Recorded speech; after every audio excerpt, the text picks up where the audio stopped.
Yeah. Well, while we wait for him, you guys want to tell me who you guys are?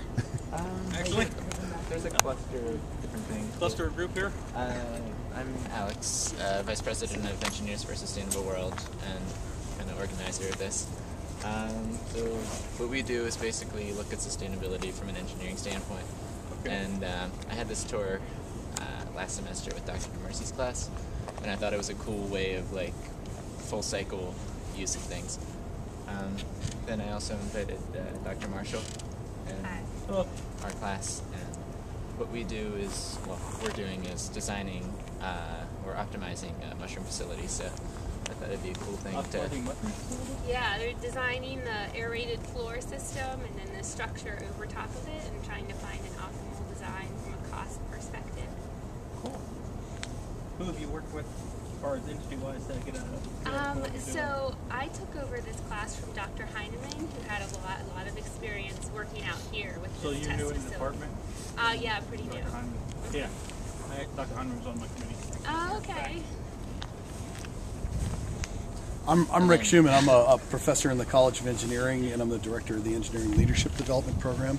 Okay. And we have a collaborative project that just started today between Penn State engineering students, Hungarian business students in Budapest, and Palestinian engineering students in Gaza, having to do with mushrooms. So the Gaza Strip has been embargoed by the Israelis for quite some time, so the people have problems getting sufficient protein in their diets.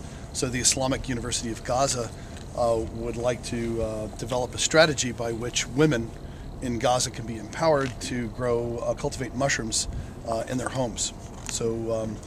So anyway, I'm working with Bob Beemans. I don't know if you know him. Bob? Yeah. Oh yeah. Yeah. All right. So Bob's helping us out, but these are my colleagues. This is Attila Peter. He's a professor from Corvinus University in Budapest. It's Andras Gordon. He's a professor here at Penn State. This is my wife. She's come along because she's just interested in mushrooms. This is a grant you just recently received? It's not a grant. We're doing this work, and Bob and I have been talking about using it as a platform by which to submit a USAID proposal. Okay. Yeah. Cool. Just a little mix. Yep. Oh, welcome.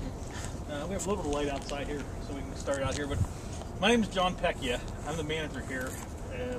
We have two facilities. One where someone's car is up there. It's the research center, mushroom research center, and then this is the mushroom test demonstration facility. We both work together. We grow in larger trays here. You see them stacked up behind me. Any of the research we do here is mostly substrate based, looking at formulations. We've done a lot of work at the front end of the substrate production, looking at odors and different things out here. The research center, we grow in smaller tubs, kind of like a dish pan, and randomize them better in the growing room, smaller rooms. We do all of our disease work at the facility up the road. We have one faculty member in the plant pathology department, that's where I'm housed, that's doing some work with genetically modifying the mushroom, looking at protein production. So all of that work gets done up there. We do some of the substrate work here and move the compost up there. What you see behind me is where we make our substrate for both facilities. Now, everything I'm going to be talking to you about today is related to the button mushrooms, the white ones, and the little brown ones like cremains that grow into the portobellas. They're all grown for the most part the same way. The exotics, the shiitakes, the oysters, mayatakes, they're grown in a completely different manner, and we occasionally do research in the exotics.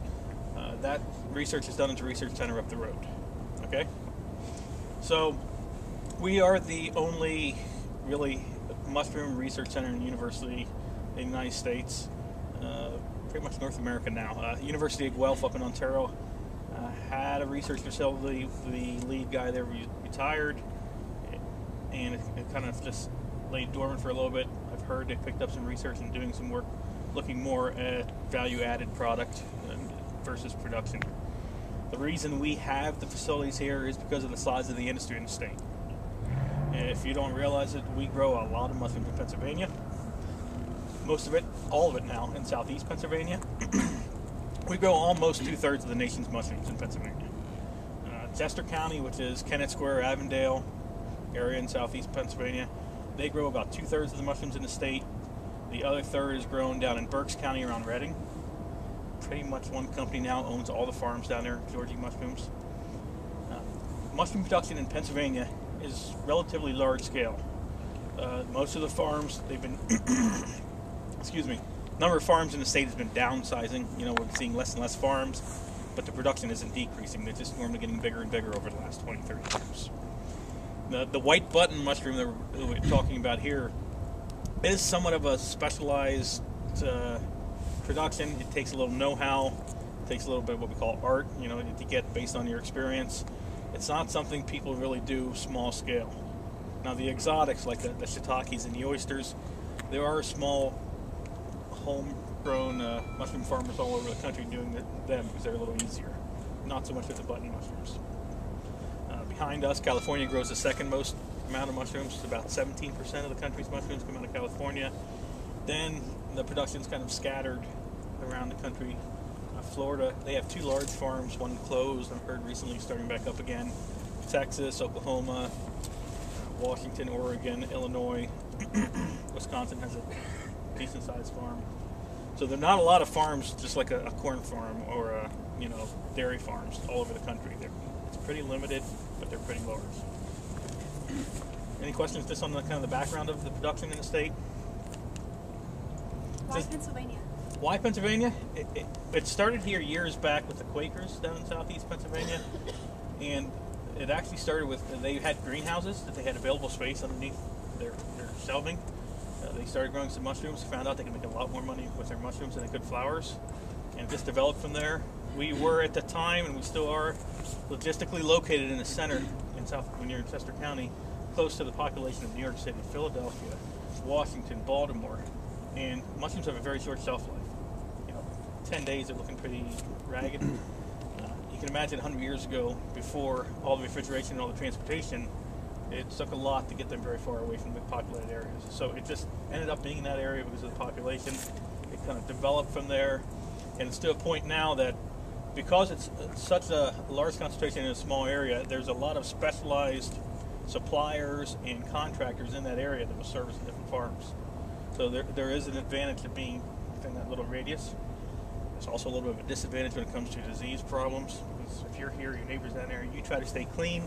But if he has a lot of disease, there's little flies buzzing around from farm to farm, it can create more of a problem. But that's pretty much why. And that's why when you look at the farms around the country, they're near where the higher populated areas are. Anything else? Any other questions?